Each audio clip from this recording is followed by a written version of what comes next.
Hello SSC 2024 ব্যাচের শিক্ষার্থীরা, আসসালামু আলাইকুম। কেমন আছো তোমরা? আশা করি সকলেই ভালো আছো। তো সবার মাথায় ঘুরপাক খাচ্ছে যে পরীক্ষা 1 মাস পিছানো হবো কিনা বা 2 মাস পিছানো হবে কিনা, বা বৃষ্টির কারণে, বন্যার কারণে, সিলেটে বন্যার কারণে পরীক্ষা পিছানো হবে কিনা। অনেকেই কমেন্ট করে জানাচ্ছ। তো এই বিষয়ে আমি আজকে ভিডিও তৈরি করেছি। তো চলো প্রথমে আগে দেখে আসি যে আমাদের মাধ্যমিক ও উচ্চ মাধ্যমিক শিক্ষা বোর্ডের কি দিয়েছে, কি নোটিশটা দিয়েছে। দেখো যে উপর্যুক্ত বিষয়ে জানানো যাচ্ছে যে আগামী 30শে জুন এইচএসসি পরীক্ষা 2024 শুরু হতে যাচ্ছে। যে সকল কেন্দ্রে স্কুল ও কলেজ একসাথে রয়েছে সে সকল প্রতিষ্ঠানে ষষ্ঠ থেকে দশম শ্রেণী কার্যক্রম পরীক্ষা দিনগুলোতে পরীক্ষা শেষে এবং যেদিন পরীক্ষা নেই সেদিন চলমান রাখার জন্য অনুরোধ করা হলো। শ্রেণী কার্যক্রম চলমান রাখতে গিয়ে পাবলিক পরীক্ষায় বিঘ্ন সৃষ্টি যাতে না হয় সেই বিষয়ে সতর্ক থাকার জন্য নির্দেশনা দেওয়া হলো।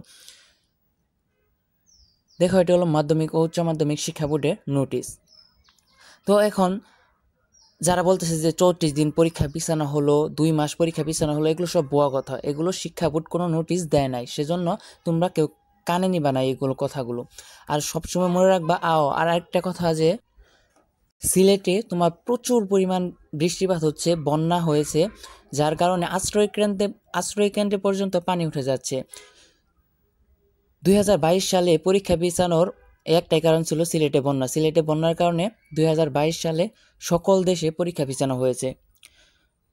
তারপরেও যে দেখো, পরের দিন পরীক্ষা, তার আগের দিন শিক্ষা বোর্ড কোনো নোটিশ না দিয়ে তার আগের দিন তৎক্ষণাৎ নোটিশ দিয়ে তাড়াতাড়ি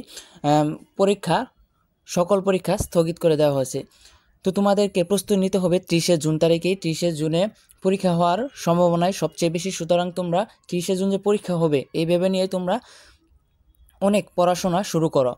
আর সিলেটে যেহেতু বন্যা হচ্ছে, পরীক্ষা দেওয়া সম্ভব নয়, সেজন্য শিক্ষা বোর্ড চিন্তা ভাবনা করছে যে কি করা যায়। শিক্ষা বোর্ড পিছাইতে পারে, নাও পিছাইতে পারে এই পরীক্ষার ডেট। তো তোমরা সবাই 30শে জুনকে লক্ষ্য রেখেই তোমরা অনেক পড়াশোনা শুরু করো। আর সিলেটে যেহেতু প্রচুর পরিমাণ বৃষ্টি হচ্ছে, সুতরাং শিক্ষা বোর্ড সিদ্ধান্ত নিব যে সিলেটে পরীক্ষা স্থগিত করবে নাকি পুরো বাংলাদেশে পরীক্ষা স্থগিত করবে, এই বিষয়ে যখন আপডেট আসবে তখন আমরা দিয়ে দিব। কাজেই যারা বলে যে 34 দিন পিছানো হলো, 2 মাস পিছানো হলো, 1 মাস পিছানো হলো, এটা আসলে সকল ভুয়া কথা। হ্যাঁ, তোমরা এগুলো কানে দিবা না, কারণ এগুলো তোমার ভিউ বেশি হওয়ার জন্য তারা দিয়ে থাকে। তোমরা সবসময় শিক্ষা বোর্ড, মাধ্যমিক উচ্চ মাধ্যমিক শিক্ষা বোর্ড যা নোটিশ দেয় সেই বিষয়ের প্রতি লক্ষ্য রাখবা। তো যদি আবারও নতুন আপডেট নিউজ আছে এই বিষয়ের উপর আমি তোমাদেরকে ভিডিও দিয়ে দিব। তো ভিডিওটি যদি ভালো লাগে তাহলে অবশ্যই লাইক, কমেন্ট, শেয়ার করবে এবং ভিডিওটি তোমাদের বন্ধুদের কাছে বেশি বেশি শেয়ার করবে, যাতে তারা প্রকৃত অবস্থাটা বুঝতে পারে, যাতে তারা ধোঁকার মধ্যে পড়ে না যায়। কারণ একটা নিউজে দেখলো যে 1 মাস 2 মাস পিছানো হয়েছে পরীক্ষা, সুতরাং তারা পড়াটা স্টপ করে দিবে, একটু কমিয়ে দিবে, যার কারণে তার অনেক ক্ষতি হয়ে যাবে। সেজন্য তোমরা তোমাদের বন্ধুদের কাছে শেয়ার করে দিবে, যাতে তারা এই ভিডিওটি দেখে অনেক উপকৃত হয়। তো আবারও যদি এইচএসসি আপডেট নিউজ আসে তাহলে সঙ্গে সঙ্গে তোমাদেরকে জানিয়ে দিব। তো আবারও দেখা হবে নতুন ভিডিওতে। সেই পর্যন্ত তোমরা সবাই ভালো থেকো, সুস্থ থেকো।